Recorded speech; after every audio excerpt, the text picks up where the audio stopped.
Water ലീക്കേജുമായിട്ട് ബന്ധപ്പെട്ടിട്ടെന്ന് പറഞ്ഞിട്ടുണ്ടെങ്കിൽ 50-ൽ കൂടുതൽ കംപ്ലൈൻറ്റുകൾ നമ്മൾ തന്നെ ചെയ്തിട്ടുണ്ട്. അതായത് ഞാൻ 1916 വിളിച്ചിട്ട് കംപ്ലയിൻറ്റ് ചെയ്തിട്ടുണ്ട്. അതിൻ്റെ കസ്റ്റമർ കെയറിലേക്ക് വിളിച്ച് കംപ്ലയിൻറ്റ് ചെയ്തിട്ട് ഇതുവരെ പ്രോപ്പറായിട്ടുള്ള റെസ്പോൺസ് ഇല്ല. തൃശ്ശൂർ ടൗണിൽ താലൂക്ക് ഓഫീസിൻ്റെ മുന്നിൽ, അതേപോലെ തന്നെ തൃശ്ശൂർ ഡിസ്ട്രിക്ട് ടൂറിസം പ്രൊമോഷൻ കൗൺസിലിൻ്റെ സൈഡിലായിട്ട് വാട്ടർ ലീക്കേജ് ആവാൻ തുടങ്ങിയിട്ട് 2 മാസത്തിന് മുകളിലായി.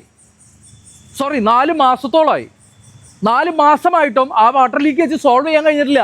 1916 വിളിച്ച് കംപ്ലയിൻറ്റ് ചെയ്തിട്ട് വിജിലൻസിൻ്റെ ഓഫീസ്, അതേപോലെ തന്നെ ഈ പറയുന്ന forest, district tourism promotion council, taluk office എല്ലാം നിലനിൽക്കുന്ന അതിൻ്റെ എൻട്രൻസിലാണ് ഈ വാട്ടർ ലീക്കേജ് ഉള്ളത്.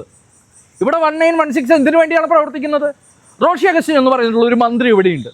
അദ്ദേഹത്തിൻ്റെ കോർഡിനേഷൻ സെക്ഷൻ എന്താണ്? ഏത് രീതിയിലാണ് എല്ലാ ജില്ലകളെയും അദ്ദേഹം കോർഡിനേറ്റ് ചെയ്യുന്നത്? കോർപ്പറേഷനുകൾ എങ്ങനെയാണ് കോർഡിനേറ്റ് ചെയ്യുന്നത്? ഇവിടെ പ്രോപ്പറായിട്ടുള്ള കോർഡിനേഷനും പ്രോപ്പറായിട്ടുള്ള ഒരു മാനേജ്മെൻറ്റ് സ്ട്രക്ചറും ഇല്ലെങ്കിൽ നമ്മുടെ ജലസമ്പത്താണ് നഷ്ടപ്പെട്ടുകൊണ്ടിരിക്കുന്നത്.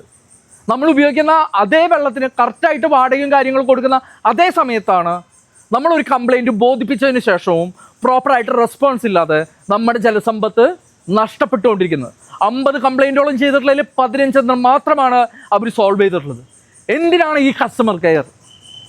എന്തിനാണ് ഇതുപോലത്തെ ഒരു മന്ത്രി എന്ന് ചോദിച്ചുകൊണ്ട് ബൈ.